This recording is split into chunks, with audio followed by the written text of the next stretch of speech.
Hi, hello, welcome everyone to your meeting. Attendees are waiting. Artistic residencies in lockdown and after. I'm Marie Foll and I'm a freelance advisor in the cultural mobility sector, and I'm also the president of On the Move, the Cultural Mobility Information Network. I am joining you from Amsterdam in the Netherlands. It's the first time I'm moderating a hybrid panel while being remote, so please bear with me in this new experiment. So as I was saying, my name is Marie Foll. My pronouns are she and her. I am going to introduce myself also for visually impaired people. But before I do that, for anyone watching online, I wanted also to mention that there is translation from English to Polish. So if you wish for translation, this is also possible. So as I was saying, for visually impaired people, I want to introduce myself that I'm a white woman in my 30s with brown hair, long hair and bangs, and I have blue eyes. I'm wearing lipstick, red lipstick, and a black shirt, and behind me is a couch and a big map of Europe. So before I let all the other four panelists introduce themselves, I just wanted to briefly say what this panel is about, and then we will move on into different questions. I've been invited to talk with our four panelists about artistic residencies in lockdown and after. During the last year and a half, almost artistic residencies have continued, have stopped, have been really impaired with all the COVID-19 pandemic. And a lot of different residency hosts have tried to explore how residencies can still matter for their artists and for the host as well. During this difficult period. What is the meaning of artistic exchange when there is a health crisis going on, when people cannot live their normal lives, when there is really this massive thing happening throughout the world? So when we talk about cultural mobility, what is the relevance of residencies in a context such as the one of the COVID-19 pandemic, but also what does it mean for this sector after the pandemic? So what has changed? What is the future of residencies and artistic exchange in a new context? This is what we will be discussing for the next hour and a half and a bit more, depending on the questions, both of the audience in person or online. And without further ado, I will let our other online guest introduce herself first, and then we will move on to people who are in Wrocławiu themselves. So please, Alison, tell us a bit more about yourself and about the residency that you're representing today. Thank you, Marie. My name is Alison. I am the Arts Residency Manager at the International Studio and Curatorial Program in Brooklyn, New York. I'm also an artist, and my pronouns are she, her. I am an Asian American woman. I have short black hair. I'm wearing a black shirt with white polka dots, and you can see in the background, it's a very eclectic background. It's actually also my home office and my art studio. So there's some kind of collage work and materials, fabrics behind me. And I, just as a bit of background, I was the director of operations at the School of Visual Arts MFA Fine Arts program when the pandemic started. And I then took on my role at ISCP in the summer of 2020. So I had the unique experience of starting a job at a residency during the pandemic. And I'm excited to talk with you. Yeah. That is quite a challenge, I'm sure. I will definitely ask more about this. Thank you, Alison. Arda, can I ask you to introduce yourself, please? Sure. Hi, my name is Arda van Tiggelen. I work for an art initiative called VHDG in Leeuwarden, the north of the Netherlands, we're based. And I work there as a curator and project manager. And we have a cultural program with exhibitions and events. We do a lot of site-specific works in public space, for example. And we have a residency program. I will talk more about that a bit later. I'm based in Amsterdam, And we arrived here in Wrocław yesterday. And I was actually a guest curator at Survival, the edition of 2019, 2 years ago. So this is how I actually got to know the Survival program. So I'm very happy and honored to be here again. Could you, just before you give the word to your neighbor, let's say, could you tell us what your pronouns are and describe yourself for visually impaired people, please? Sure. My pronouns are she, her, but they, them also works well with me. I have very short hair. It's seriously gray, and I'm wearing a black shirt, I guess, and shorts. Perfect, thank you. Piotr, do you want to take over? Yes, so my name is Piotr Sikora. He, his, I would say, that's my pronouns. I have a longer curly hair, crazy colored leggings, that's what I'm wearing, and a blue t-shirt. And I came here from Prague, MeetFactory, that's where I work, running a residency program, both with my two colleagues that I should emphasize and mention.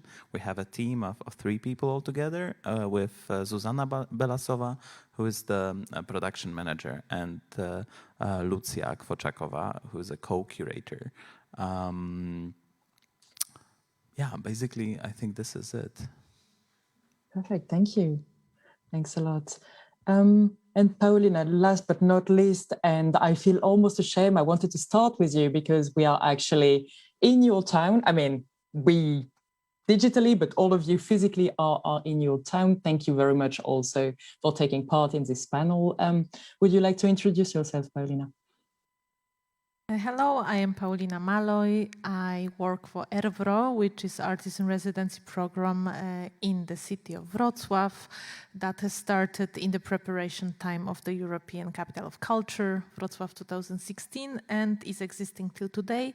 We work with artists of different fields, and I'm working in this program, and I have known Survival for many years right now. Also had the pleasure to collaborate with this festival.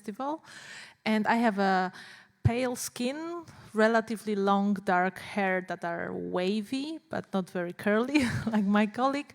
I'm wearing a almost black dress and no lipstick, and my pronouns are she and her. Thank you, thanks a lot. Well, I wanted to ask you also what your residency were before COVID, in order for everyone, if they are not familiar with your program, to know a bit what we are going to talk about when we talk about changes. So maybe to continue with you, Paulina, can you say what ERWRO has been up until the pandemic, let's say, what kind of artists would you welcome? Is it international guests or mostly Polish? And is it only for the visual arts, or is it also a different program? Can you tell us a bit more? It's an international residency program. I would say even exclusively international. Was until COVID. For foreign artists coming to Wrocław, many of them coming from the partner cities or another European capitals of cultures, because that was like a network that existed. Visual arts, but not only, also art researchers, also performative art sometimes. Not very long, for a month or 2 usually, and working in the city with city subjects, so very much devoted to the being inspired by the city. So very much why I'm saying this is because it was, as we realized later on, kind of crucial that these people are here because what they work on is connected to the place where they are. And it was also in the old times interesting to see the city where we all live through the eyes of someone who comes here and lives here for some times, and what interests them, what impressions they have, and also what points they drew attention to. And as you can imagine later, it changed a lot, but this probably will come back to it. Definitely. And can I just ask, did you manage to stay open, or did you completely close during COVID?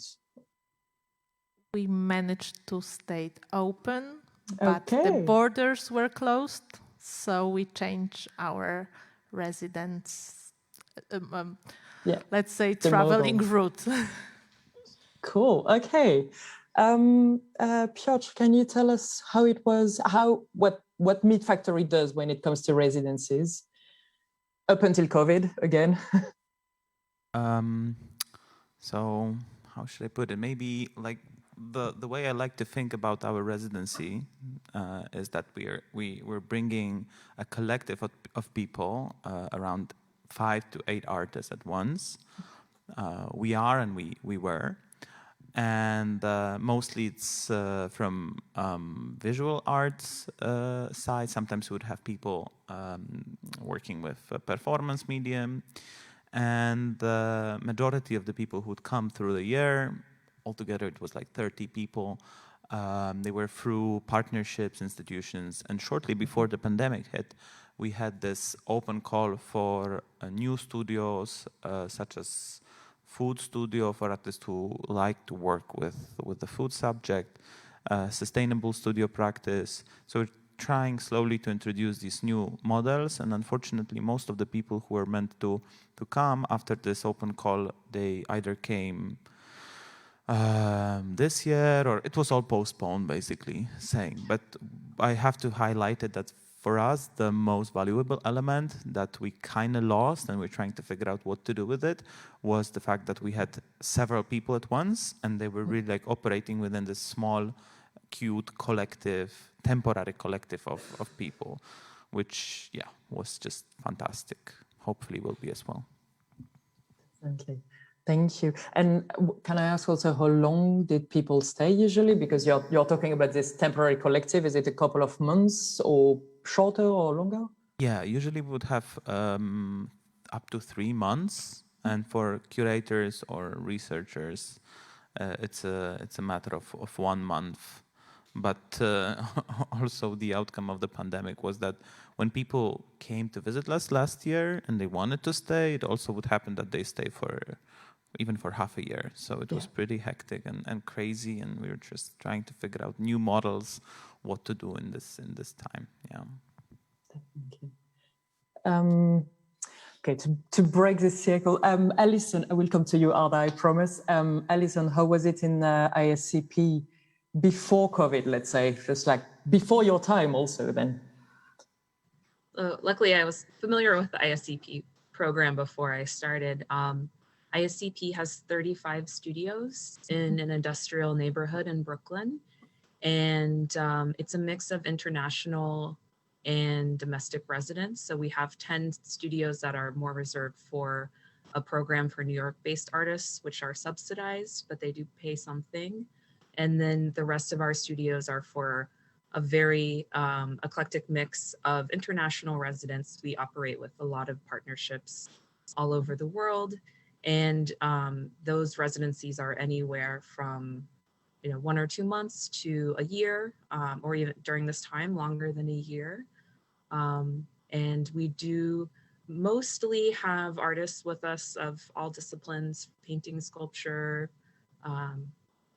some performance, and then we welcome curators as well. So there was a lot of programming that we did before the pandemic that was very social. That's really an important part of the residency, and experiencing all of the cultural institutions in New York and conducting research. So that was impacted. But ISCP had to close down the studio building for some months, but we continued the programming online throughout that time. And then when I started a year ago, was right around the time that we reopened the building with very strict COVID protocols and social distancing in place. And we've been able to continuously operate since then. There have been a couple of days when we had to shut down just for precautions, but lucky to say that now that vaccines are widely available here, we're very, very fortunate. Things are starting to change again. Definitely, I think Europe will follow soon also in this way, and I think yesterday night in the Netherlands, the clubs could open for the first time. So, that's definitely starting to happen again. And we were just briefly talking before we started this live stream and this event. Now that also in Wrocław, there is a lot of people for survival. So yeah, things are really changing, but yeah, we'll come to that again. Thank you, Alison. Arda, how has it been in Leeuwarden with your residency, with a cultural program, with the artistic program in general, and specifically with the residency?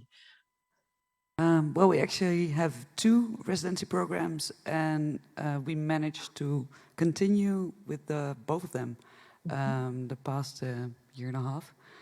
So one of them is a residency studio in our building, where we also have an exhibition space and our offices.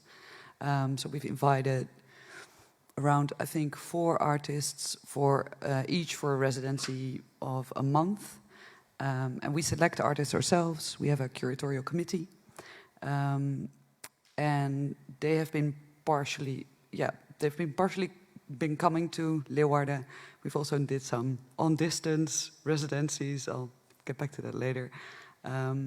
And so that's one part of our residency program. And during these residencies, the artists, usually visual artists, but they work in a big variety of mediums and disciplines.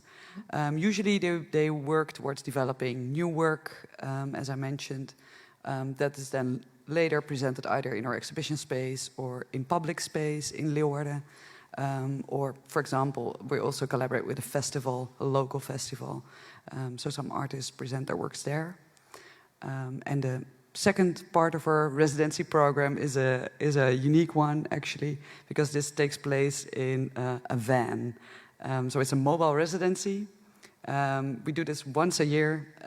We invite an artist to live and work in a van, and you should imagine this is a proper van. It's like 8 meters long. It's called SRV van, which stands for, it used to be a driving supermarket that would cater in the region of Friesland. So in the 60s, 70s, 80s, these were actually very common. And nowadays, there are a few are still functioning. So we obtained this van and we turned it into a driving studio. Well, this obviously creates very specific conditions for artists to make new works. And how it works basically is that they collaborate with locals, with local communities as well, because the only confinement basically is that they have to drive around Friesland and stay within the borders, so to speak, of the region of Friesland within the Netherlands, which is actually works fine because the van only drives maximum 40 kilometers an hour. So it's really big and really slow. So we've been inviting like very diverse artists in terms of ways of working. And last year was actually the first international artist that we invited, Horace Muzinski. I think I'll get back to his project a little bit later in the talk, I think. But we actually managed to continue with this project, which, well, I'm proud of, obviously. Yeah. And so for your normal, I don't really want to use normal, especially when it comes to residency, each program being quite different. But for the more standard studio-based program, you can host one artist at a time, or is it like MeetFactory where you have more than one studio? How? No, it's one studio space where the artist works and lives. So we usually invite one artist at a time or a duo. Yeah. But yeah, we don't really have the space, unfortunately, to accommodate collectives like you were talking about. Yeah. And if I recall, your programs are pretty recent, especially compared to, well, the residency program itself is pretty recent. Or am I wrong with that? The program is quite recent. Yeah, that's correct. Leeuwarden was Cultural Capital of Europe in 2018. And our initiative has existed like for 20 years now. But the residency program and also our international activities really started in 2018. So yeah, that's correct. Okay. And yeah, like so, I think it's quite interesting because we managed to have quite a while all the residency presented today are mostly within the visual arts, different format of visual arts and different with different goals of the residency itself. Some are really for producing new work, some are more for this social aspect also that goes with it. And the one of Hervé is really also dedicated to this relationship with the city. MeetFactory is developing some thematic approach. So we see all those different development that exist within the residency field. And I think that's quite interesting to see all those residencies that existed before COVID. And it's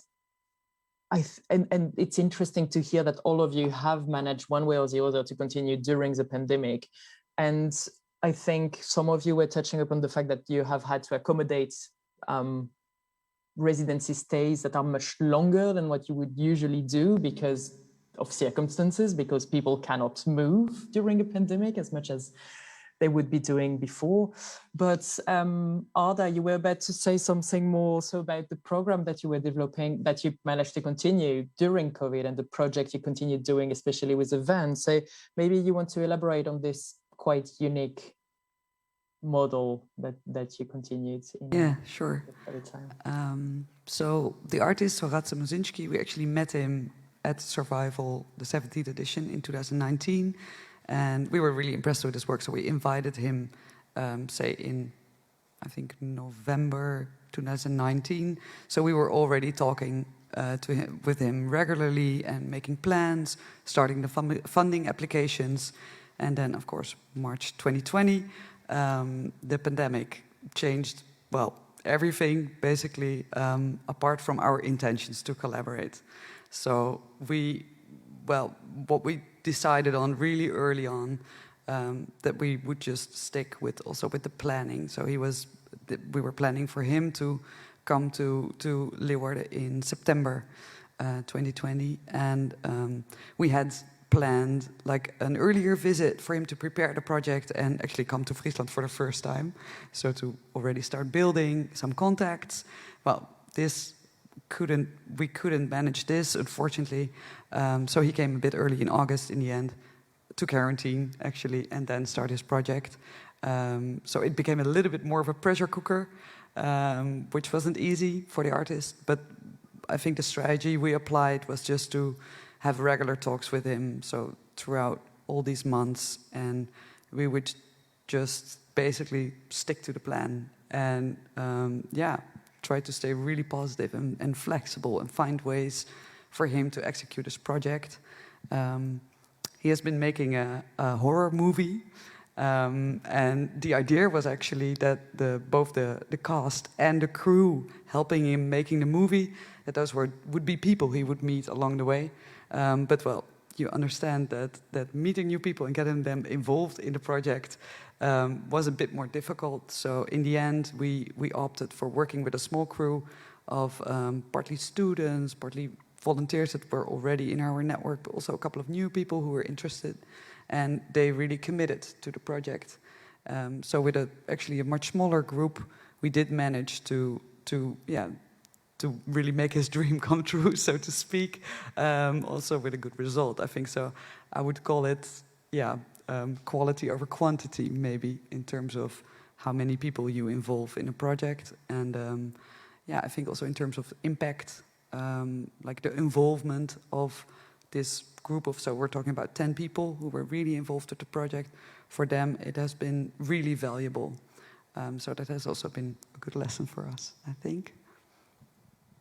Did you have to, did your residents stay longer, or how, because you mentioned briefly that he had to quarantine coming in the Netherlands, did in the end, from your perspective as a residency host, did you have to make a lot of accommodation around the length of the residency, because the project continued, but I can imagine from a practical point of view as a host, there might have been a few more things that you have had to adapt to? Well, coincidentally, the van residency is relatively COVID-proof, because basically the artist is traveling by him or herself in the van. And so there's distance that you can manage yourself, so to speak. Can I just ask you, what about the shower? How does that work with the van? Terrific question, Piotr. Thank you very much. Yeah, it's quite primitive. I'm going to be honest here. You know, it's not a luxury trip, but the beauty of it is actually for a shower, or for example to charge the electrical appliances in the van. The artist staying in the van needs to reach out to people living in Friesland, to say in a village or a farm where he's close by. So this is sort of a natural way that the artist encounters people, and also that people get involved. As I said, the SRV van is very, you know, it's iconic in Friesland. Everyone knows it, like all throughout the generations. So if a van, you know, pops up in your environment, so to speak, or in your village, or people are curious, like, hey, what's that doing here? And so this really works as a sort of natural catalyst, so to speak, to create encounters. And has the reaction been different during the pandemic time? Excuse me, could you repeat your question? Has the reaction of the locals be different? Was it different during the pandemic time? Well, to be honest, how to put it? The Frisians are a stubborn lot, and they're also not so big on authority. So the regulations were definitely applied a bit differently in the countryside in Friesland compared to the city of Leeuwarden, for example. But it has mostly been it has been a bit more an introverted residency. I think we can safely say that. But I can imagine that's an experience that you guys had as well, right? That artists had to turn a bit more inward during their residency? Yeah, and I think that's a point that, Piotr, you mentioned also in an email exchange we had before, that the local art community took another role also during COVID. Is that something you want to highlight a bit for MeetFactory? Mm-hmm. Yeah, I think this is our success stories, if I might call it like that. Well, basically what we did last year was that, the whole culture in Prague when it comes to art scene is funded by the state. So we're given this money we have to deal with in one way or another. This is very comfortable conditions, and we just decided that, okay, we at that point we are not allowed to have any residents from outside of Czech Republic. Let's reorient our program completely toward the local community. So we wanted to establish the new food studio, we wanted to establish a new sustainable studio practice. We had already performance studio, and we just opened a series of calls for local artists. We had the capacity to accommodate people from outside of Prague. Unfortunately, no one really shown up from outside of Prague, but we just had a full house of residents from local art scene. Mostly they were in their early 20s, like right after the school or just finishing the school. So we really felt like, wow, this is amazing. And from a time perspective, when also trying to analyze what government did last year, we had a series of helping projects and some sort of smaller grants to different communities, different business enterprises, but there was not a single one that would be dedicated to artists that we could categorize as visual artists.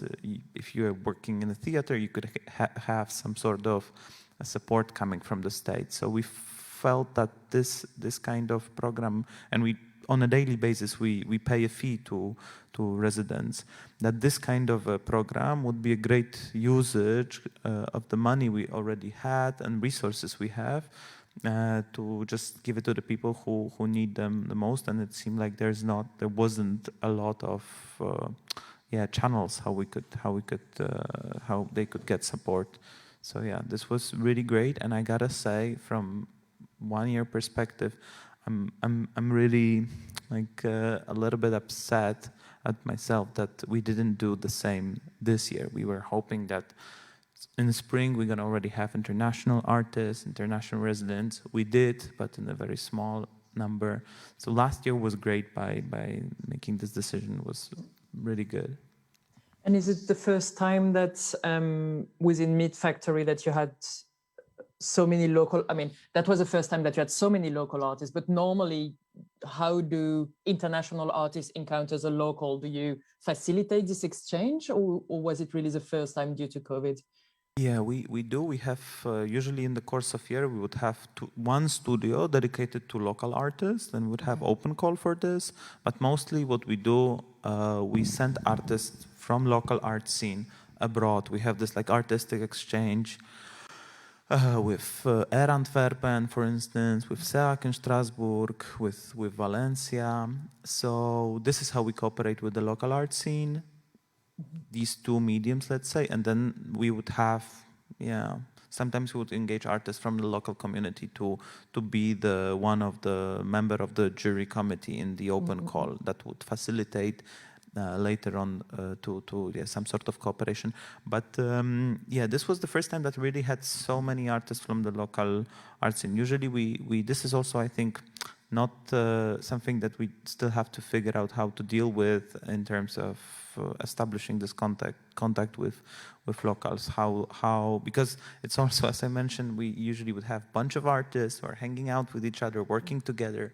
And I just had the talk with one artist, Mark von Rosenstiel, who was at MeetFactory 6 years ago already. He's in LA, and he was like, "Man, all of these people I met there, all of these friends, I'm still in touch with them," and so on. So I was, you can really feel that it works very well as some kind of community, but then there's not so much exchange with the local community. So this was an opportunity to check maybe how we could operate differently in a given circumstances. Definitely. And you mentioned all those open calls that you had before COVID. So you already had some artists selected. Did you have to postpone them, or so? This is all the aftermath you are dealing with at the moment? Yeah, that's this is also the one of the worst parts about working in the post-pandemic condition, or let's hope post-pandemic, that we're operating on 3 different plans. So we have plan A, B, C, and with some artists like Christina Dietz, who applied 2 years ago for Food Studio. She just arrived 2 weeks ago, I think. She made it from Philadelphia to Prague finally, but still we have some artists who are meant to participate, and we're still struggling and trying to figure out what to do, whether it's going to be possible for them to travel. And I gotta say, it's so hard, because you don't, sometimes you feel like you don't want to push anyone to take this journey. When it was a matter of when we invited artists from Poland, or someone from Poland won it, let's say, I think last year, Kasper Lecim from Wrocław won the open call for sustainable studio practice. He was working with the topic of how much energy, fossil-fueled energy, actually goes into internet. And he managed to come. I gotta say, a lot of people from the region were more than welcome to come. We also decided that we're going to cover all of the test expenses on our end. Luckily, in Czech Republic, it's not very expensive to get tested and all that.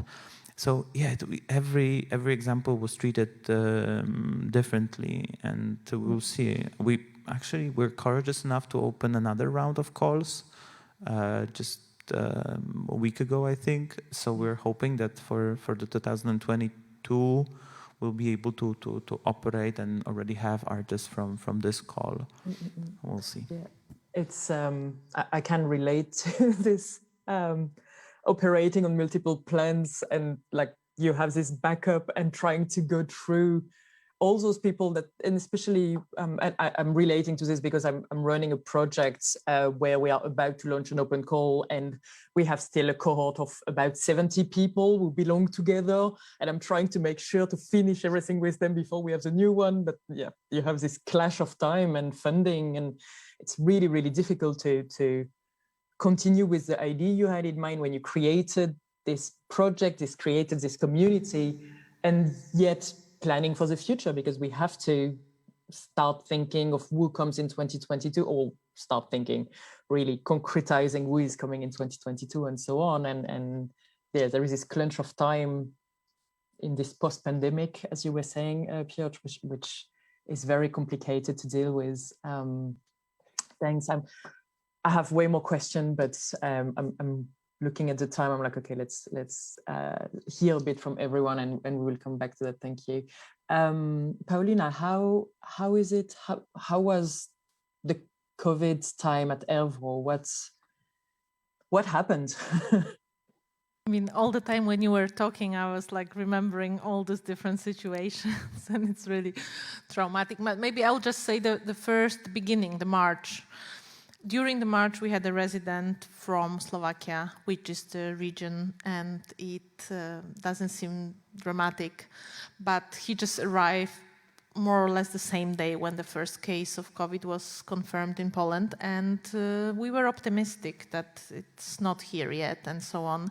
And I think within the 7 or up to 10 days of his stay, not only everything closed down, but also the borders closed down. And he, after a week, when already it was obvious that his program will not work because like our institution probably closes down, all the museums, all the galleries close down, and also, for example, schools closing down. So me working with him, I'm not available anymore, not on the normal case. We started thinking maybe it's a good idea that he comes back to Bratislava. And the moment when he decided that, it was already very difficult to buy tickets. And when we got the tickets, the buses and everything canceled. He was here with public transport. And really, like, to cut this few March days together short, with a private car, he was driven to the border that he can cross by foot because the cars were not allowed on the other side anymore. And then on the other side, someone picked him up, and then more or less 10 hours later, he was at home safe, and we were all like relieved. And that was the beginning. So then, of course, in the spring phase, we didn't maybe much more think about how to realize projects, but we're thinking about safety.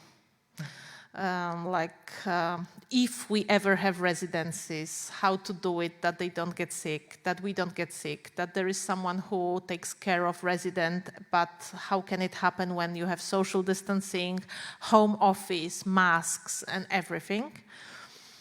And that was the spring. I personally, because I very much believe in personal contact, I was against the digital residencies, or this thing that we invite someone, but we like meet them on Zoom, because I was thinking, I mean, what's the point? They can stay at home and we meet them on Zoom. Plus, as I said before, it was a lot in this residency was about Wrocław, about what's here. So if this person is here in the kind of dead city where nothing happens, no one's on the street, everyone is scared, and you can't like drink a coffee because like coffee places are. So what's the point? That was my assumption. But it was. But I had colleagues who convinced me otherwise, and more or less in late spring, so let's say May, we decided to run an open call for summer, because summer already seemed to be more optimistic, a bit more open than this spring. But as I said, as the borders and crossing borders was not easy, our decision and our kind of brainstorm was to make an open call for foreign artists living in Poland, because this is a big group, as it turned out.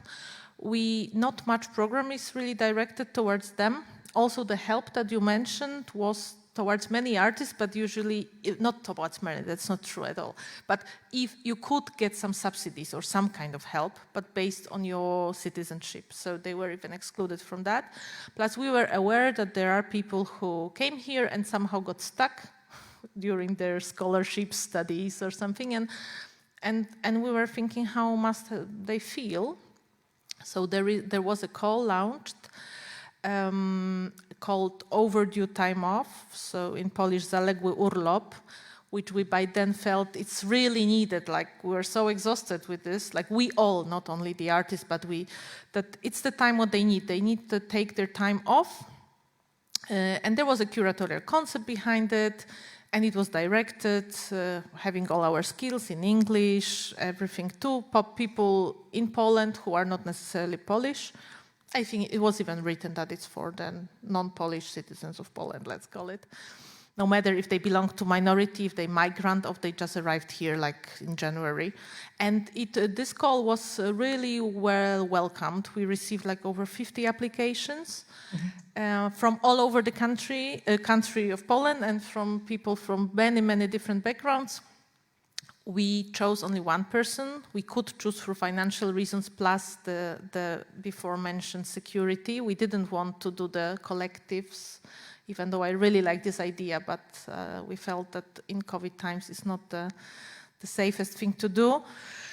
And we had a resident born in Mexico for a month. It turned out he lives right now in Wrocław anyway, but he really liked this opportunity to have the time for work on his artistic project it was called Jungle Porn, about the jungle. Yeah, and it was summer, and then after summer again came the autumn, which in Poland, like many countries, was again the downfall and another wave of many waves. And then with the events that started also in summer in Belarus, so our neighboring countries, we decided to transform a bit the overdue time off into a project that was called Belarusian Winter. And from the applications we had for summer, we chose the ones that are from people from originating from Belarus, and we invite them in winter. And it was a different story because it was winter, situation was worse. It was 4 people, but not at the same time, but after another. And these residencies were what I would call like lonely residencies. We invited them, some of them were in quarantine, they were working on their projects, but without much personal contact with us.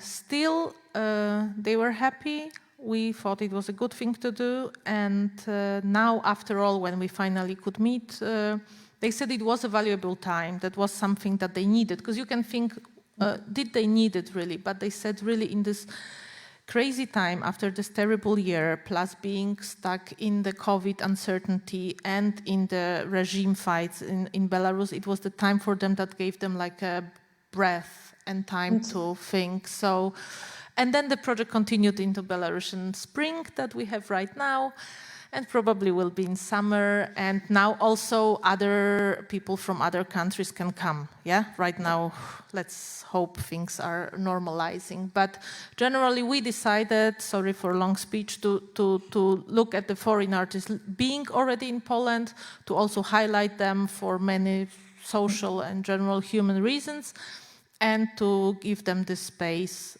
in this very, unfortunately, single, lonely residencies.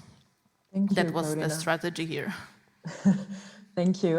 It's a very interesting learning that you went through. I think there is really a lot to unpack from all of this. And I hear you on the digital part. We will come back to it because it raises many questions, and it raises the definition of residency once again. So I really want to go back to that in a minute. But I think it's interesting what you are saying also about the artists that the Belarusian artists that you have had, and all the artists from living in Poland, but who are not usually eligible for all those calls, or are not eligible for governmental support, especially during COVID, when the economical system in which arts operate is not functional, because we cannot rely on exhibition spaces, on international exchange, on any kind of system that artists go through in order to be financially sustainable as much as they can. I wanted to ask you as well, do you think taking part in the residency was a way for artists to feel that they continued being artists, or how?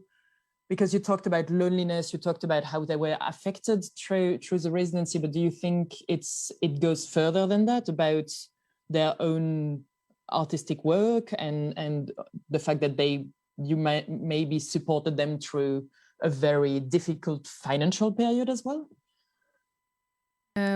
We assumed it would be both. We were guessing that the financial support is needed, the kind of security or place to stay for some time is needed, and the possibility to create.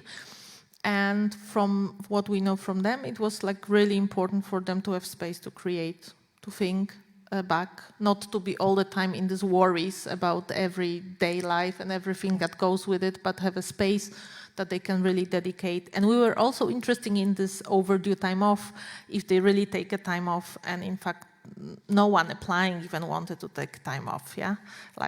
And they were like hardworking, we had the feeling, even more than before 2020. Like if it was exclusive time now to have this privilege to create. Thank you. Thanks a lot. I think this is really the condition of work of artists, and residencies for a long time now have played a role in either allowing people to create and to continue building on their career, continue building in their art, their reflection. But I think indeed like this COVID time and what happened in residency during this pandemic time might yet again give a specific role to residency and the role that residency have for artists in their career and in their artistic reflections as well. Alison, so you are back to almost normal life, and so you mentioned that you had some online programming, but maybe not necessarily online residencies. But how did ISCP operate during this very strange time? And I mean, we all have seen, I think, pictures of New York as well eventually, and how complicated it has been. So yeah, just tell us more on how it was at ISCP. Sure. Well, first I should say that we're not totally out of this, because the travel restrictions between the European countries that send us many residents and the US are still in place. So we had all heard these rumors, and I'd be curious if any of you know any rumors about when these borders might open up. Yeah, so we still do have some residents who are participating in the program fully remotely. As you probably saw in the news, New York was one of the first major cities that was very hard hit by the COVID pandemic. And so it was, it was a scary place. And I think, from what I've heard, having this residency community was very important to all of the people who were here, and who, some people had to go home at the very beginning of the pandemic. But for our New York-based residents and the ones who stayed, one thing that they did every Friday, there would be an online meeting for all of the residents, just to go one by one and say how are you doing? How has your week been? What's concerning you? What are maybe some topics in the art world related to what's happening that we need to discuss? And I think, by the time that I started, I noticed that these sort of wellness check-ins, while they were a good space, were becoming not a very rich space for the artists to be artists in residence. And so it's actually a time for a lot of flexibility, as other people have said, to start new programs, to experiment with things, and also to think about things as maybe something temporary that we're trying. So one of the first things that I did as the residency manager was start a weekly program for more in-depth, but also casual conversation about topics that concern us. And a lot of the titles of our programs have, artists at work, one artist, one work, and I was like, you know what, my culture, I'm American and I'm Chinese, and so we have something in Hong Kong called yum cha, which is where you go and get dim sum, you get a meal with your friends, and you sit around and you just sit and you talk for hours. So I started a program called Yum Cha. I would have the residents vote on a topic every week, and a small group would get together to have a conversation. And that was a really great starting point for me to reorient. How will we create community when it is, hybrid? How will we connect with people in a meaningful way online so that they can continue their work? And one thing I heard from a lot of, you say your residency is starting next month. Oh, you can't get in the country. Well, what's the point? And I would ask people, well, what do you imagine would happen if you came to New York City right now? And they said, well, I'd be going around to openings, I'd be mingling, I'd be networking and meeting curators. And I said, well, congratulations. Everybody in New York is only on Zoom. So you can stay home and you can have the exact same experience that all of the artists and curators that I know are having.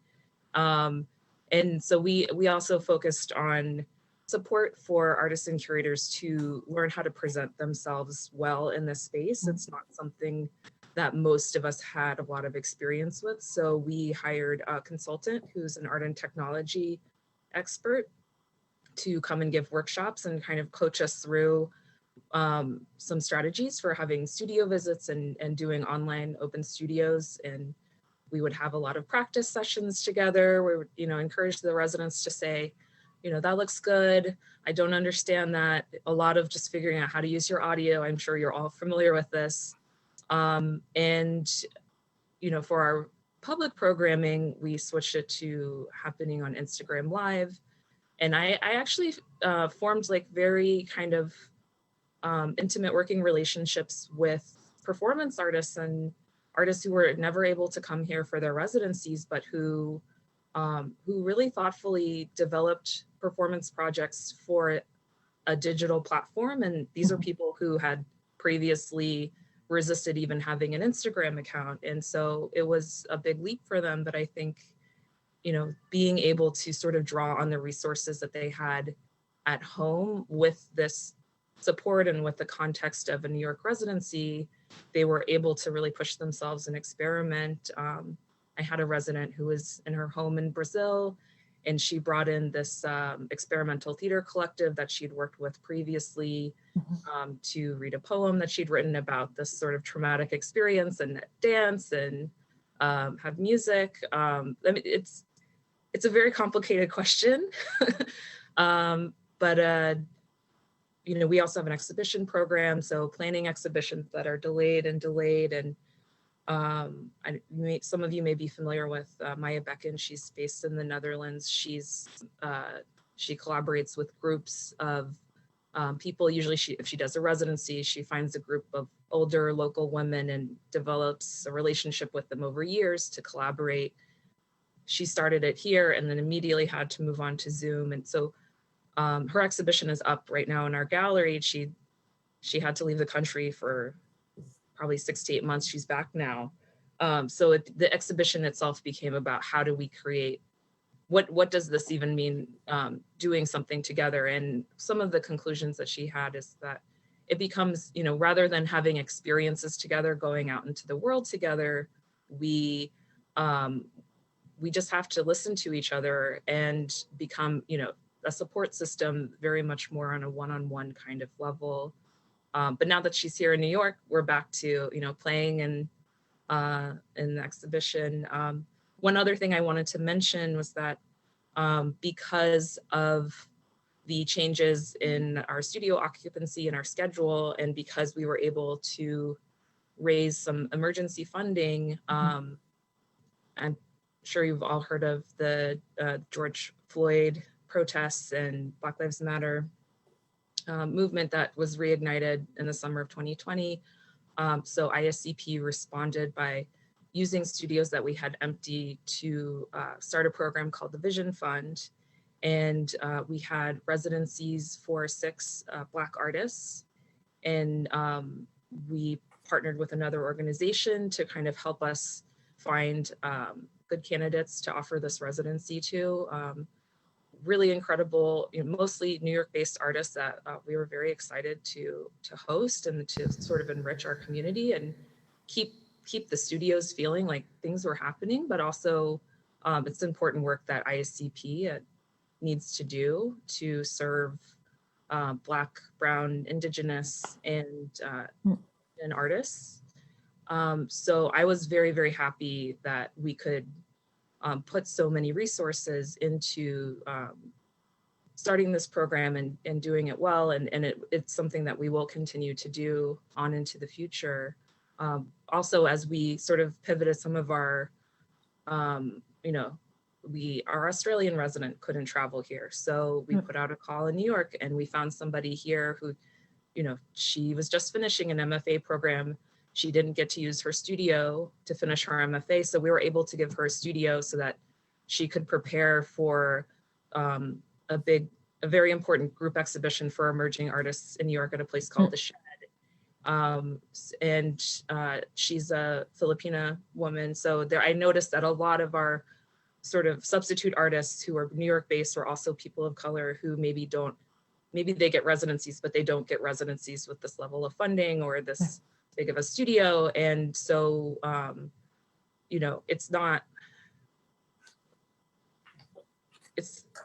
it's just the beginning of a lot of necessary work, but it's really nice that these openings and opportunities have been created for us.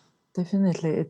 Thank you, Alison. It's really interesting because it resonates with what your colleagues also from Europe have been saying around. So Piotr, from giving this space to new graduates and people who are still very young in their career and would not necessarily get a residency either at ISCP or at MeetFactory, because those are really important centers for this international exchange in your respective cities.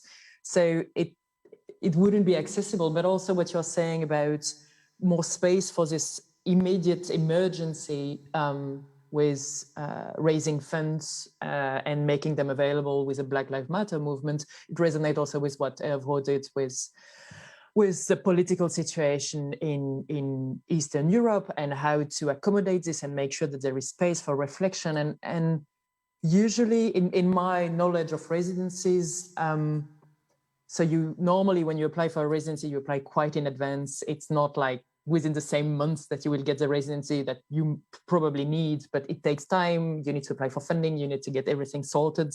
Then you go on a residency, and then the plan you applied with has totally changed because life happens, and then you react. But you have been selected. You have been in this process both as the residency host and as the artist.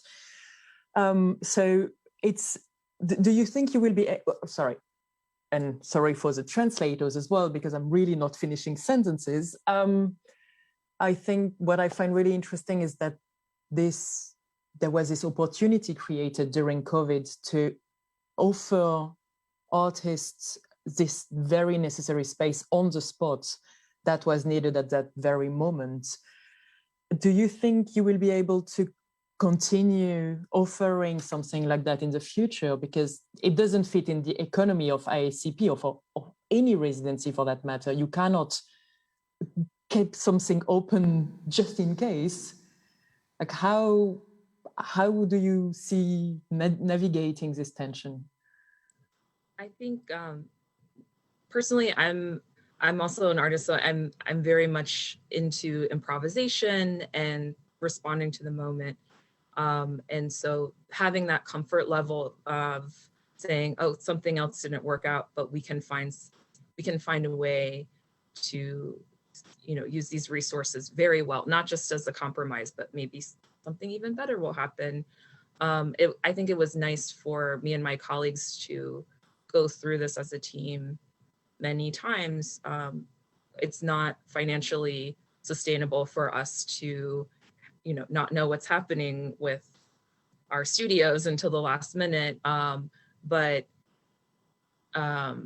things always, I'm sure this happens with every residency. Things come up, life happens. Sometimes someone has to cancel at the last minute. And now we know that, that's okay too. And I think that's a really important lesson is having a little less judgment for people who have their plans changed, whether that be my proposal for my residency versus what I need to actually do in my residency, or this person can come, something else is going to happen. This exhibition was going to open in April, but now it needs to open in July. Maybe that's not so bad. Maybe if we have more time for the previous exhibition, something more can happen that will be very productive.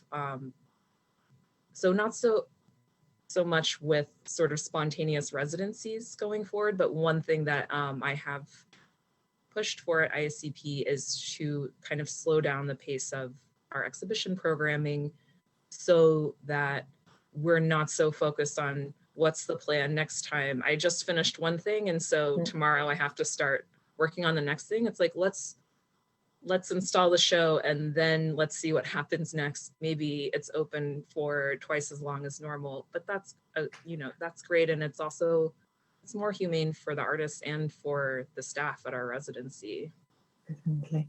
And can I go back just on what you were saying about the digital programming? When you were talking about the artists that would take part in this remote residency, in this digital format, you said that basically everyone in New York was on Zoom, so you would experience this as well. As everything reopens, and you were saying this was a Dutch artist, you're back on exhibition and going to gallery and so on. So do you think it is sustainable to continue offering a digital or a remote access to a residency, or was it just a parenthesis during COVID? That remains to be seen, because as long as I have residents who cannot come here, I have an obligation to serve them. But I also found we have a visiting critics program, and I would talk to the critics afterwards and say, well, how does this compare for you to the experience of going in person? And some people really do prefer to be in the studio, but for some people it's a much, they said, well, I was able actually to kind of get past the artist just giving me their normal speech about what they do, and maybe have a more interesting conversation or get to know them as a person much better. And so the relationships formed through like a Zoom studio visit can be very fruitful. And I know that is a useful tool, and I probably will always continue to give people the option to do some of their studio visits online. Mm-hmm. It's also much better for visiting critics who are not based in New York. They don't need to travel here. That's more opportunities for our residents. Maybe they want to meet a curator who's based in LA. That's a totally different scene from New York. Critics who have children who can't spend the entire day with us in the studio building, they can do half of their visits and pick up their kid after school. Some of the online programming that's more discussion based, I think, will become less favored. I don't know if Clubhouse is popular there. It's an audio only social media network that kind of took off during the pandemic. I was just talking with Sheila Pepe, who is one of our visiting critics this month, and she was hosting these sculpture dialogues and history dialogues on Clubhouse for artists. It was a great time. But now that we can all go out for dinner again, last night we were sitting around a dinner table with a group of residents for hours chatting, and we decided that was great last month, but now this is what we're doing. So I really am still trying to figure out what we might want to keep of the digital programming for residents. Thank you. I think on the completely opposite end of those experience from ISCP and this digital and remote, you have Arda and the bus. So coming back to you, Arda, with VHDG, what do you think was the biggest learning, the biggest change during the pandemic that you would like to keep for the residency? Maybe not necessarily for the bus aspect, but also the studio space that you have. And what would you like to keep, and what would you leave behind from this lockdown time that's almost over now here? Well, first of all, I think we would definitely more often like to invite international artists for their first Frisian experience, because up till last year, we would usually actually have artists based in the Netherlands who would come and do the residency.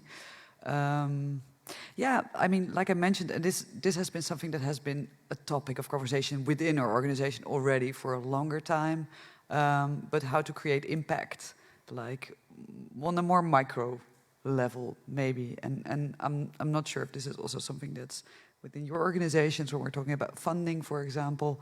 You know, for us, it has never been the aim to reach the biggest audience, you know. But like I said, like we now again experience something, it's really a difference from, you know, knowing something and discussing something and actually experiencing it, obviously, in reality. So to have this sense of impact with, like I said, very small, like group of 10 people really committing to a project, and seeing like the value it had for them, I think for us it made us realize again that this is where also our strength lies as a small local initiative. I mean, like our program is built around asking artists to react and to reflect on the local context.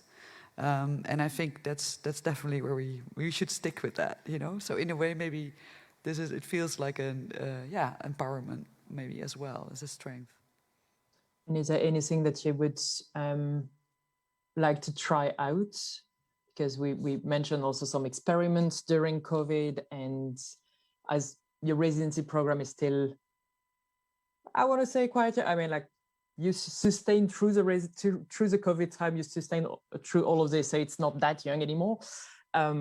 With 4 years of experience already of hosting people in your space, but are there things that you would like to try out now post-COVID? Also, you said more international, probably more first Frisian experience. Is there anything in particular that you are looking for? Is there this confrontation between someone coming from a very different context to this local,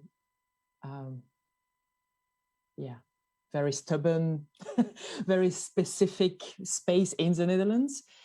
And well, it definitely made us realize what we have to offer. But aside from that, for example, for the residency program in the fixed studio in our building, like I said, we usually invite artists over for a month. But now, well, due to restrictions and travel restrictions, we had to split it up for one artist, Bernardo Zanotta, for example. So he did part of his residency remote, and we split it up in 2 or even 3 periods, I think, in the end. And we noticed that worked really well. So this is definitely something that we're already implementing. So, and maybe I was really wondering if this is how you guys do it too. If you have like sort of return residencies or sort of split residencies, would you like to comment? We actually did have one resident who came back again after, like, she had a residency last year, and then she came again to have another part this year. I'm talking about Adelina Cimochowicz, also from Poland, though it was somehow, it was funny to see that her first part happened in like normal length as we agreed, and then she was meant to come to work on an exhibition. So to have very like specific kind of goal, and then the exhibition got postponed and everything just, you know, the house of cards collapsed. So.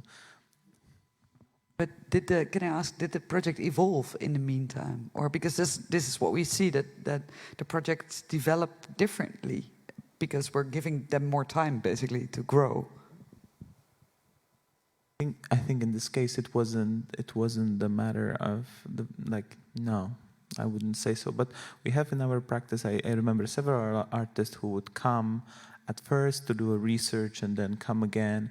Or actually, I think it's a very good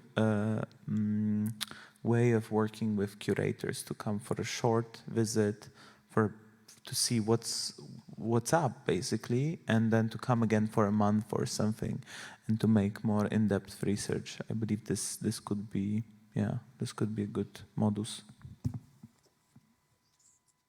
Yeah, those are models that were tried already some years ago. I can't remember exactly when, but in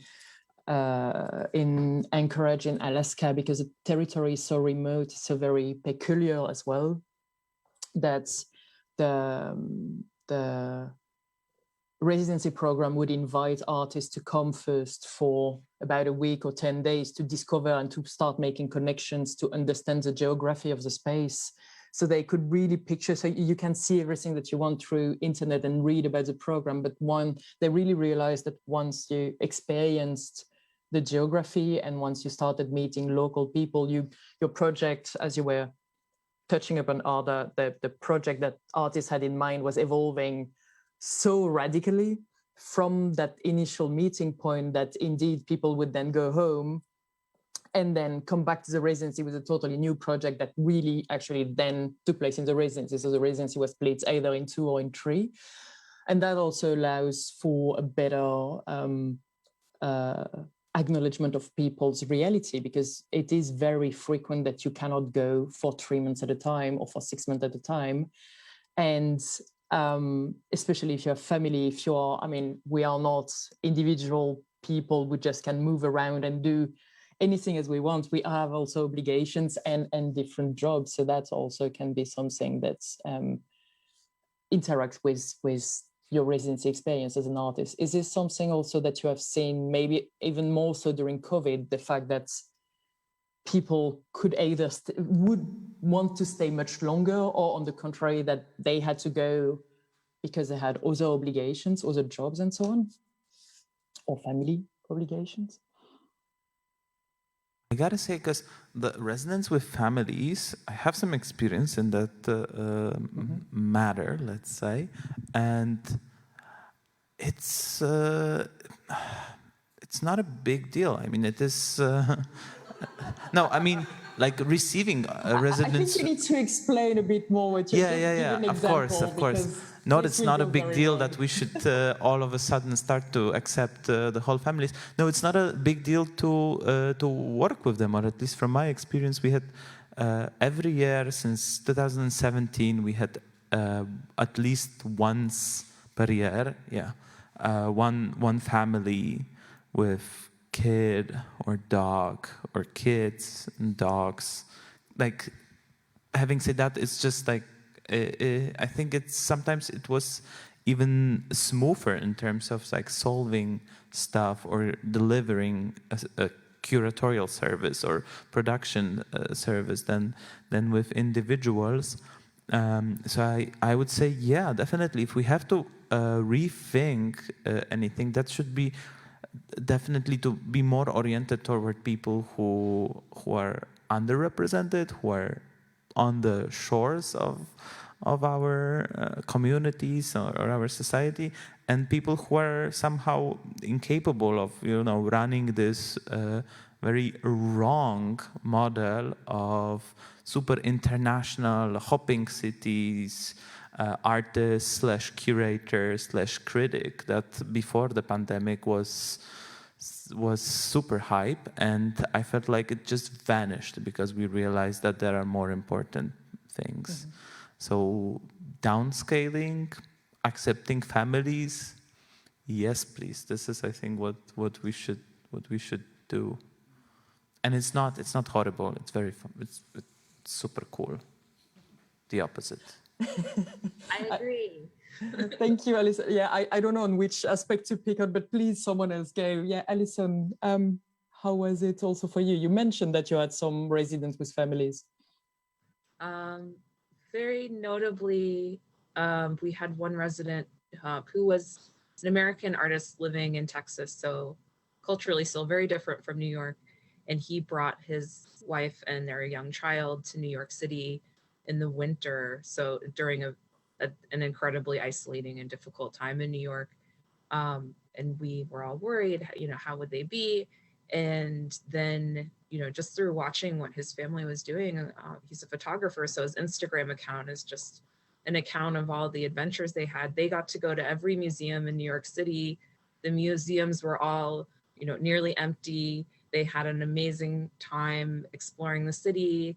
It's, very educational for his child as well. But I think, just seeing, like, allowing the resident to participate as a whole person, as his whole family unit, and not saying, no, just you, we don't care about these other people. I think that's something that he had really wanted before, and it was very natural to do. And yeah, I just in general have noticed in the way that people socialize, New York is the kind of place where if you brought young children into a bar or restaurant, you might get a lot of dirty looks, but people are starting to bring their families and their pets and people that they're taking care of to wherever they go, because there's now an understanding, this is a part of your life and you need to do this. And it's much more fun, and it's not hard, and it's not a burden. So yeah, I've really been enjoying it. Thanks. Is it also something that you see in Ervro? You mentioned, Paulina, that you have children yourself. I think, it goes both ways. It's not only like artist and family, but also for you and your family, the artistic scene. And I work more and more in the music sector, so that's a whole other chapter, let's say. But you have opening nights. You are supposed to do your job outside of normal daycare hours. And as you were mentioning before, Paulina, when COVID hit, you were just not available because schools closed and you had to adapt your schedule. Is it a learning also for you personally, but also generally on the hospitality that is provided in residency? Do you look at your role and the role of artists differently in this context? As a mother of 2 kids, I would be very happy to host any residence with families. By now, we didn't have really applications. With families with kids, we had couples quite often, or a resident whose spouse or a couple would visit or stay all the time, dogs, cats, all these obligations, but I think no one with kid dared to apply. I don't know if this is in fact an interesting question, if these people don't think it's for them, or maybe they don't think it's possible to create with a kid, or maybe they want to have a break from kids, so even having kids they go alone, which I can imagine can happen.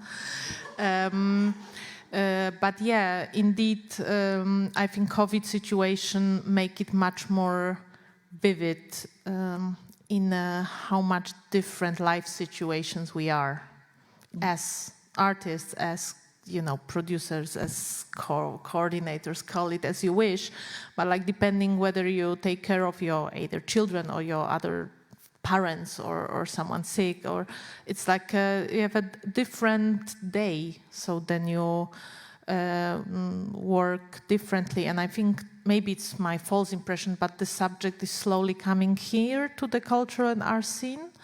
Also thanks to initiative like in Art Transparent, baby art walks, kids art walks, and the fact that in some places you can feel welcomed in the art scene with a baby or child. But I think it's still so much more needed. But to combine everything that was said, I think the key word for me here is this, that comes from reports like this demand-driven residencies. Mm-hmm. So what I've learned and what I would like to keep is that to make it much more flexible. Because answering your question, if people would like to come for shorter or longer, I can say both. Like some of them didn't want to be so long and wanted to come again, and some of them wanted, once they arrived over, to stay longer than planned, because it's again very different situations generally happening. And it's the same goes for me for the online things. Yeah, some prefer to speak face to face and some prefer to Zoom, and I think this is that kind of teaching we can take from it to make it more flexible. We had also this problem that I think was not mentioned here, or problem or challenge with the public, yeah? Because one thing is the resident and their work and the project, and another is that at some stage you present it, show it, discuss it. And when everything is closed and everyone is asked to stay at home, how do you do it? And especially if it's like unknown person working on like high context thing, to do a Zoom with, like unknown public, when everyone is anyway super tired of Zooms and everything in the evening while, cooking soup and taking care of your kids, is like, is this really the way? But then we found out, like, one can do films, one can do other digital forms that are still possible to somehow keep the results, or whatever you call it, that keep something, some trace of this residency. So, to cut it short, after 2020, I think we experienced with many different formats, and I hope we'll stay so open for experimenting. So also shorter things, more spontaneous things with no public, things that we present only, on Friday out of the blue, because before we didn't know if it's gonna be open, and so on. And also canceling things, once something is closed, quarantine. Also due to quarantine, we had to prolong many things, because then it turned out someone must stay a week to be even able to leave the flat for the first time. So we just made everything a week longer for this particular COVID window phase. Yeah, thank you. It's really interesting to hear all of those aspects, and it resonates also with how residencies have always been, in my understanding. In any case, I've had, should have said from the beginning, I used to run the Trans Artist platform back in the days. I worked for Maria Turlings when she was still working there, before it was integrated into Dutch culture, and I'm quite happy to have Arda taking over for Bojana during her maternity leave starting next week, I believe. So welcome to the Trans Artist Club, Arda, as well.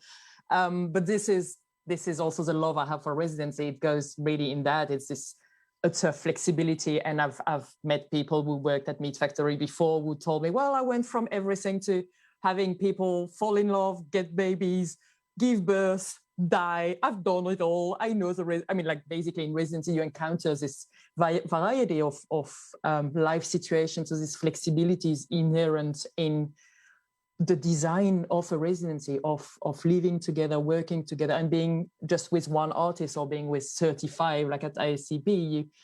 It's pieces of lives. So it has always been very strange that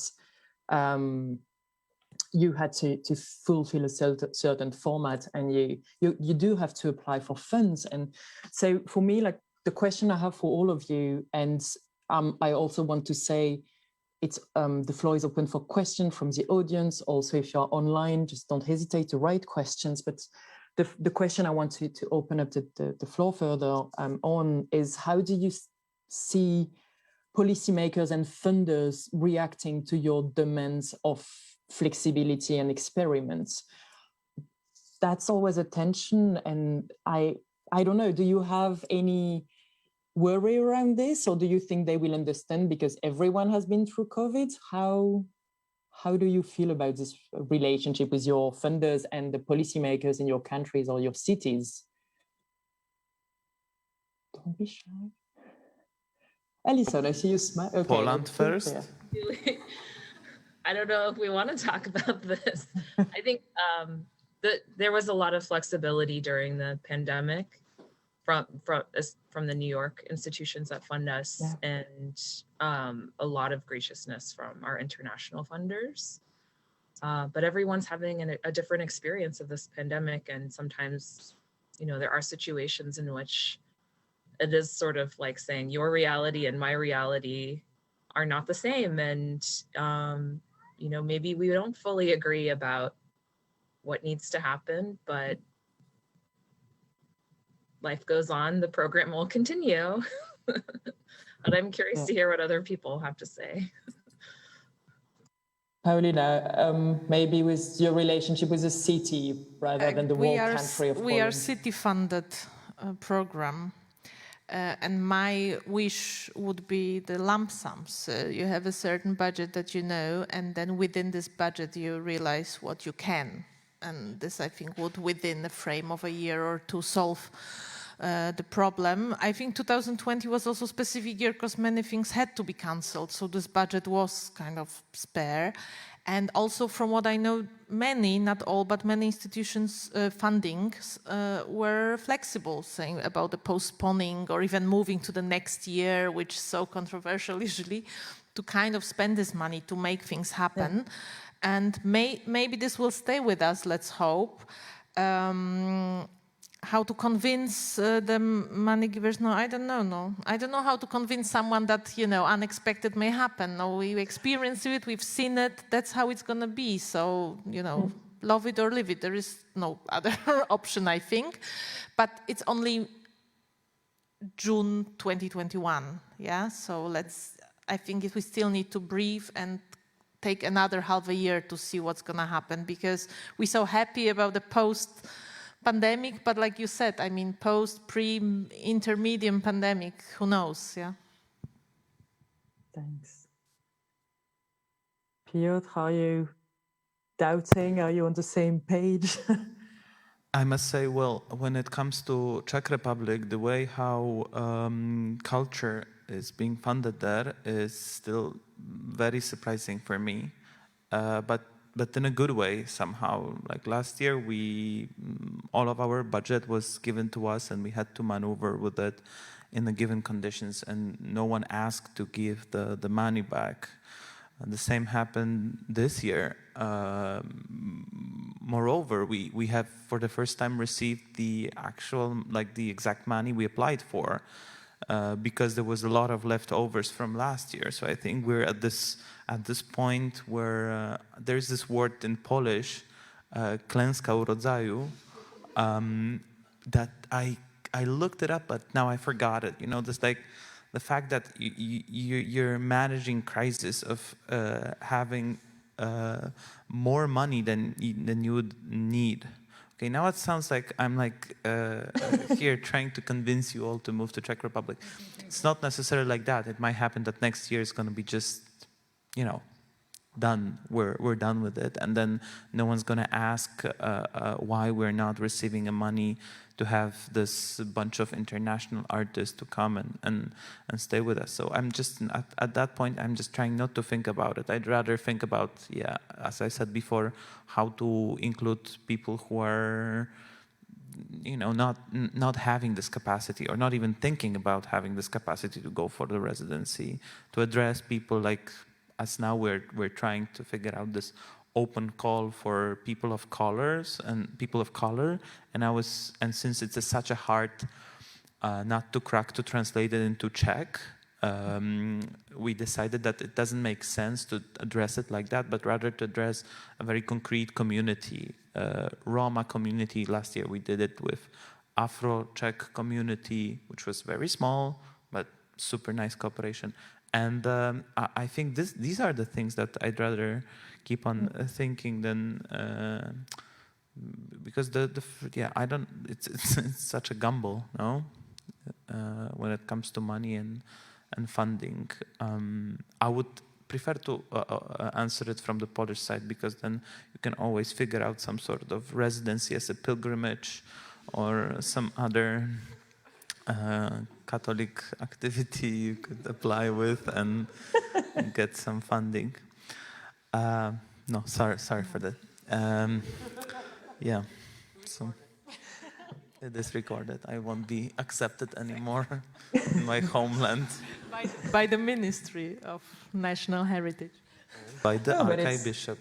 It's a way also on how to stress how residencies are resilient, and I don't like this word at all, but indeed, I mean, it's this reinventing of how you present yourself, and this is part of your strengths. I don't think you should be ashamed of, navigating this flow in any case. I don't see Arda in my frame, so I don't know if she's very eager to speak on this question or not. Yes, she is. Go ahead. Always eager.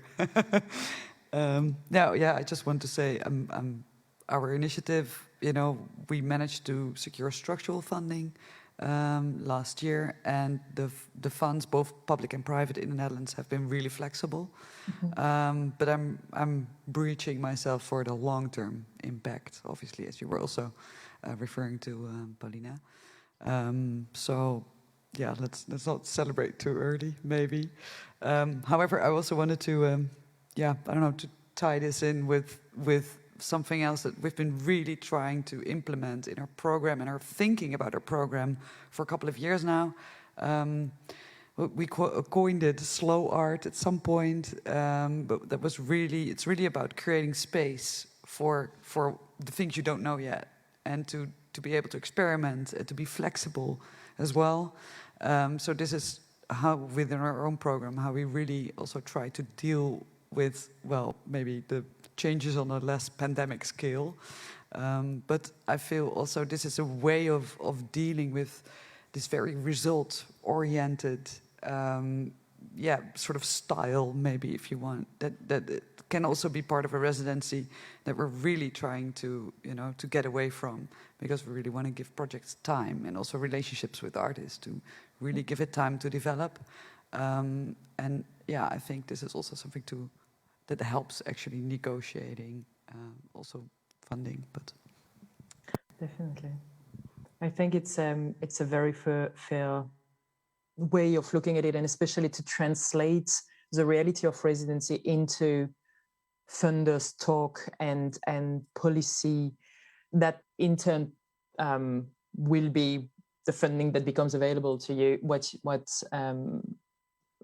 Putting it in terms of creating space for what you don't know yet is exactly how you can still create this space and get the money for this space to exist. Otherwise, you are always trapped in this. Right now, we are in this very positive moment where we are still supported on this crisis time, but this will end, and then we have to face those budget cuts again that have happened in the Netherlands, in Belgium, and in many countries in the last 10 years very regularly. So it's really interesting to see how to create this space, and thank you, Arda, for bringing this into this discussion. I think when I heard Paulina talking about lump sums budget, it's really interesting because the Creative Europe program that has been just announced, which supports the arts and culture sector in Europe very much, and also cooperation between countries, which supports also European Capital of Cultures in a certain way. They have moved all their budget into lump sums, which could be very, very positive because it offers a lot of flexibility. But at the same time, in order to get this funding, they ask you to define the results that you will achieve in 2 years, 3 years, 4 years' time. So you are in this tension between having to define results in order to get the money, and at the same time getting flexible money that allows you to have flexible results. So I think as funding strands reopen, and especially for international exchange, it is really something we need to put further forward. And the words you have been using, all four of you today, are very, very relevant in this context. I think the claim for flexibility is really important, and this is something that has to be translated into funding, that has to be translated into sustainable ways of developing an economy for the residencies themselves, because the staff of the residency needs to have enough space to breathe after this crisis and continue thinking of the space for artists. So this is definitely something that funders need to realize and continue supporting right now, but also in the coming years. It's not only a COVID moment, it's really something, if you want to create space for artists to create, to produce and to present, then you need also hosts that are capable of offering those spaces. So this is really something that I hope funders hear and are able to continue building upon. As I'm remote, and before I continue on more concluding speeches and everything, are there any questions in the audience? And I'll ask one. Hi, Marie, it's Małgorzata. I wanted to ask of the panelists, because the changes that you talked about who have turned to the local artists, to the artists with less access, or who need studio spaces, or that lack the infrastructure. It seems to promote a slightly different understanding on what a residency is supposed to do for the artist's career, or what sort of needs was its role. And I wanted to ask you if this shift towards being more of a support structure, or fixing some gaps in, let's say, access to studios or resources, is something that you want to continue with, or do you see coming back to the, jet-setting, slightly detached model of, career building, where residencies serve to boost your visibility rather than, establish connections. So yeah, I wanted to ask if you want to continue with these practices apart from making residencies longer, making residencies for local artists or immediate surroundings is something that you were thinking about developing or continuing, or does this, it seems that, like responsibility towards local community works as a great plan B when you can't have international guests. Can I just briefly check in with Alison? Did you hear the question from your side? Yes, I did. Okay. I can respond too. It's a great question. I think the way that ISCP has operated within the New York art community has always been, there's always been an exchange and an appreciation of having so many international artists available in one place. When I worked in an MFA program, I would go on the ISCP website and say who's here in town who maybe I could invite to come and give a lecture or talk to my students. And so I'm hoping to deepen that sort of relationship, and I think having more local artists get these benefits will help us to have that exchange and have these artists and curators be a resource to each other. And we've already had for a long time residencies that have been dedicated to New York and US-based artists, but the perception from the outside is that ISCP is not for those people. And so I've heard from a lot of people who are surprised and said, I never thought that I could apply for something at ISCP. So I think this is a good kind of moment for us to get some momentum and get more New York-based artists involved. There is definitely a great need here for studio space and funding and community support. And it's only going to benefit our international residents to have more access to, there's so many things that are happening that you probably wouldn't know about if you just were looking on the Art Forum website to see what openings are happening in town. A lot of the most exciting things are kind of these spontaneous things that maybe don't come together until the week before, and the New York artists are the ones who know about it and know how to help other people get access.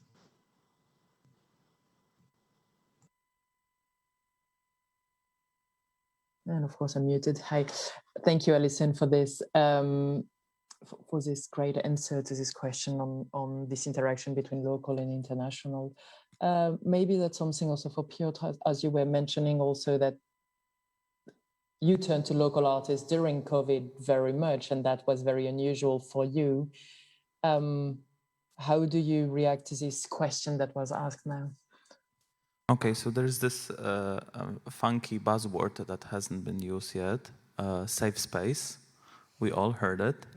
And I consider residencies or the concept of a residency program in general as that it should fulfill the meaning of this word. It should be a safe space. And I don't know, it's a long time since I buried the idea of accelerated production, elevating your career and all that. You're coming to a new town, new place, and you gotta find your safe conditions, and you have to operate within that. Some of the artists would consider it, yeah, great, I have a studio, it's already more than I need, and I'm gonna work I'm gonna boil midnight oil, as they say. I will work all the time. Some of the people would just come and hang out. And I don't know, somehow I think it's so hard to just execute any kind of evaluation that, especially in my case, when we have 30 artists a year, I don't really think that residency should be about even producing something concrete. Sometimes it's really more of an experience than a production. So in my case, we don't even look at the outcomes, at the results, and other European Union red tape terminology, but try to, just to facilitate this like feeling good moments when we meet with people, or if we don't meet, we try to stay in touch with them. I haven't mentioned before that we had 2 artists who decided to stay through March, April and May last year, and because they were from Vienna or Berlin, so for them it was like, okay, I can stay in Prague. If it's the end of the world, I don't care. And they that was really interesting to see like how your understanding of a safe space, or my understanding of a safe space, kind of translated into these new conditions that spring lockdown of Corona provided to us. And it was interesting to first, like, to stay in touch, then to meet for the first time in the end of April, like really it was like ice breaking almost. And just having in the back of your head this disease that this is attacking us, but always trying to be hospitable and perform this radical hospitality, which I think residencies should be all about. So yeah, safe space. Thank you. Thanks a lot. Arda and Paulina, do you want to further comment on this? I know that Arda said that she's always eager, but Paulina, you seem to be... I don't know if I understood your question correct, then I see if we were to continue to be this, filling in the holes that are there in the system, this of course brings the risk that the system will not see that this needs to be, yeah? So if there is no, let's say, support for foreign artists in Poland, then the system needs to change, not that now is a residency program that makes, a plaster on it, yeah? I understand this, but I think we also need to do both at the same time. I can imagine, generally it's too early to say, I would say, but I can imagine doing both. International, long, short, local, disability, people of color, like everything. Why to divide it? Yeah? Why it needs to be, I think it should be a residency and everyone should be welcome to apply. And this is the difficult moment. And when they apply, you choose the, diverse bunch of people according to possibilities. And that's how I imagine. And I also imagine that a lot of people who don't have studios will apply because they need a place with studio, and it's also their need, and okay. But of course, I don't want that residencies become like a substitute for the studios that are not provided in some cities, for example. Was this your question, Gosia? Or? Also, thank you. Arda, do you think that the residency fulfills a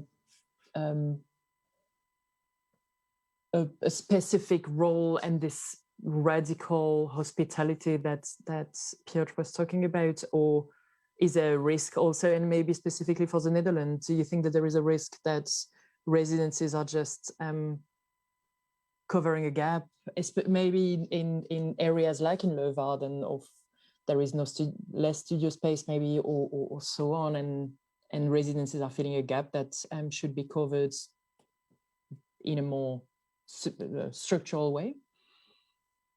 Well, first of all, I love the term radical hospitality, totally. And we've been reflecting a lot on the host and the guest roles. I think it's very, it's very, can be very subtle.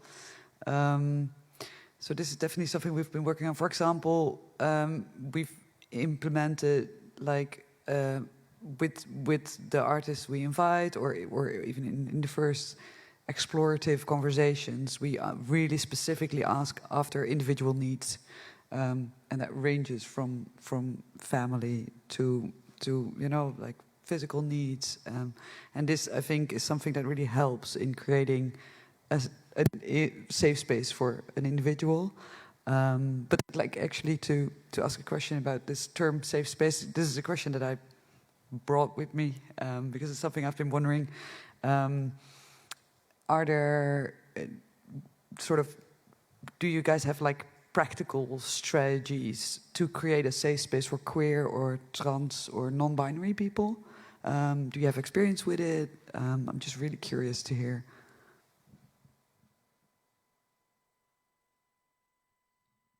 We currently have some residents with us from India who are part of a collective called the After Party Collective that is, they're curators and artists, and they have a project called the Trans Futures Archives, where they did an open call for trans artists globally. So it's a lot of trans artists from the global south are in this archive that is mostly works on paper and video that they're able to travel with easily. So it's Pride Month here in New York City, and the residents leading this project approached me just a couple weeks ago to say, we want to do something for Pride. It kind of has to be next week because we don't want to compete with the parties at the Pride party. So they asked if they could do a sharing of their archive. It's not a, it's not an official exhibition. It's not on our website as an exhibition. So we're able to fly under the radar a little bit. And we gave them one of our vacant studios that's quite large so that they could have some social distancing with the public. And that was it. I shared the information about their event with some curators who I thought would really want to come and have this opportunity to see this work, such a rare opportunity in New York, to see like trans artwork from the global south. And it was very, very well attended and such a lovely time. And, people just responded through, I asked them, how did you find out about this? I found out about it through friends. Someone, many people sent me the Instagram post about it. So I came to check it out. And, it goes back to what we've been saying about being comfortable with being spontaneous and flexible. And I think that's, we all have to maintain these rules to kind of keep order in our disorderly residencies, but we have to find the appropriate moment to break rules because, there are artists and curators for whom the rules they're made to exclude them from opportunities. And so if it's more comfortable and better or makes more sense for them to do something spontaneously, then that's the way it should happen.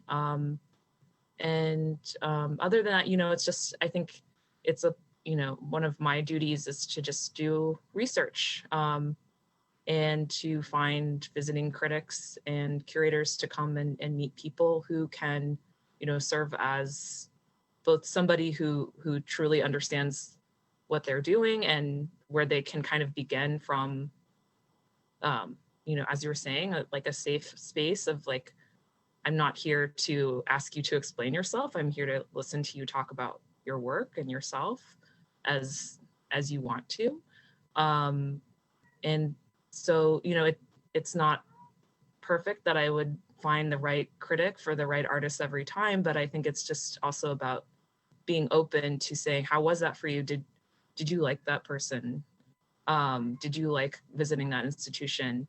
And it's a process of learning on all sides.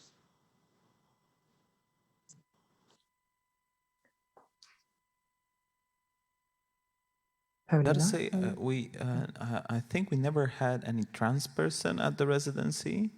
As for LGBTQ plus community,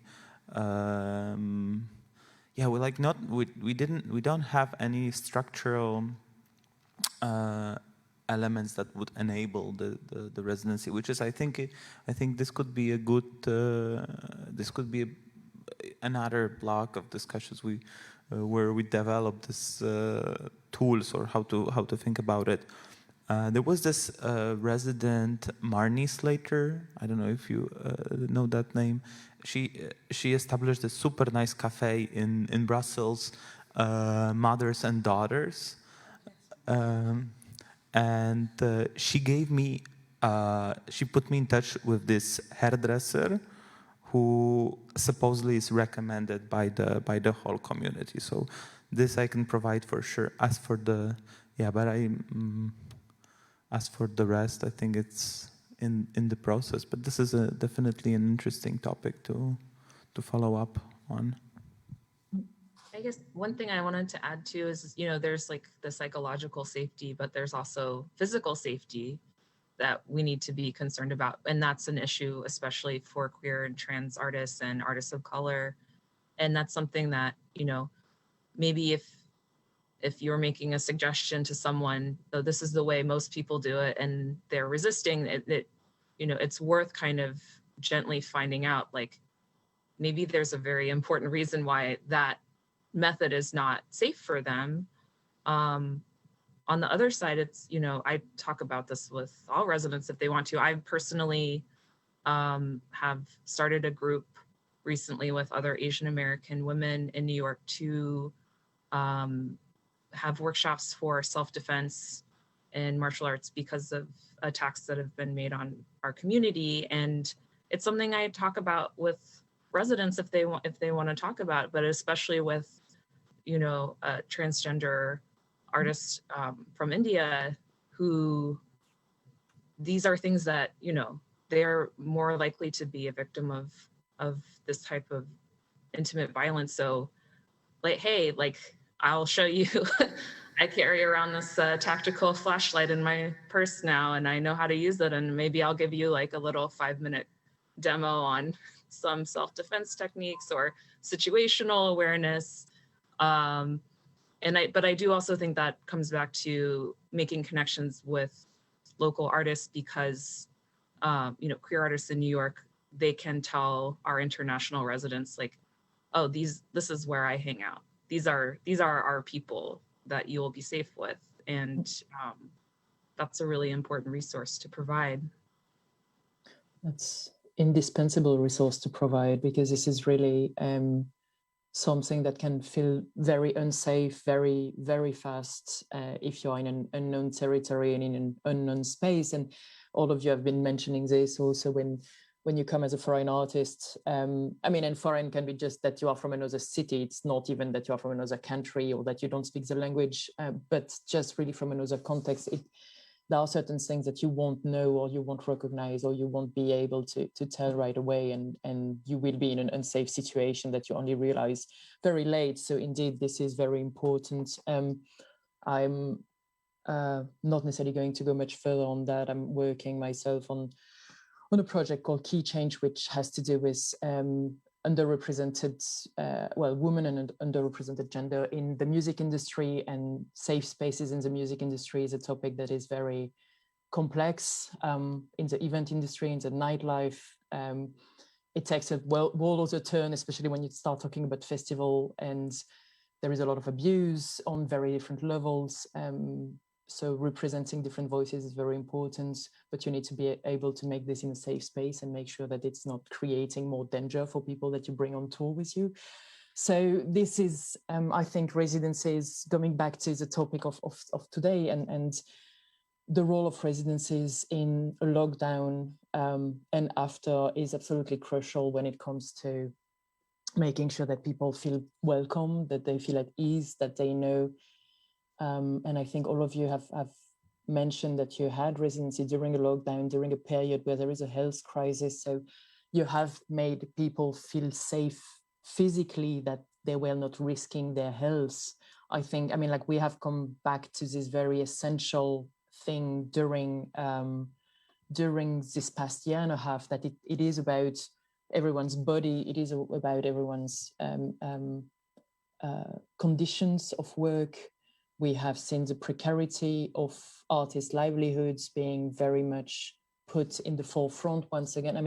Those discussions were there before COVID, have just been accentuated. All of you have been talking also on the fact that you provided your local community with the support that they needed at that moment, that you provided people with the flexibility they needed, with accommodating for family need, accommodating for your own need as well, and the fact that maybe something was comfortable at a certain time and then was not at another time.